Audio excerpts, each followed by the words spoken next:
Son nefesli megamlarda yaralıya sağ can veren, nerede işçi damarına öz yüreğinden kan veren, çok halal cerrah postundan her ordumuza şan veren, hüneriyle sevilen Demiroğlu Çingiz Hekim. Her sabah merdane açır hekim aç kapısını, bir temenna güdmeyere yok edir yürek yarasını. Her bir tebabet gücüyle kesirsen gel xorasını, merdliye bol melhem veren Demiroğlu Çingiz Hekim.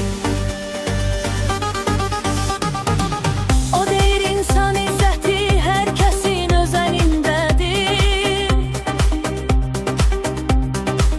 Zənlikdən əkdə qoyaq cürət ordu qəlbindədir.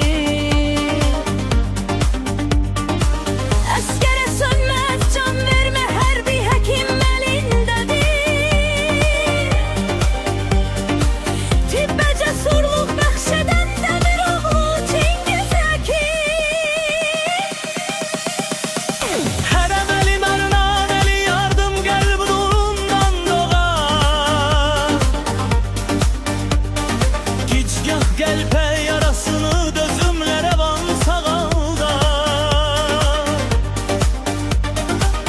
İnadlı cerrah bıçağı esker gemini tez boğar. Deyaneti ümit veren Demiroğlu Çingiz Hekim. Qəfil həyəcan siqnalı heç vaxt bezdirməz Çingizi. Vətən dərdinə şərikdir, qəməyə bilməz Çingizi. Dinçirənə can sütürər, azar incitməz Çingizi. Kəramətli əməl sevən Demiroğlu Çingiz Hekim. Kim bilmir ki zaman nedir, axı o daim cavandır. Düşmən sülhə söz versə də onun haydili yalandır. Müzəffər cəsur ordumuz yağlara çox yamandır.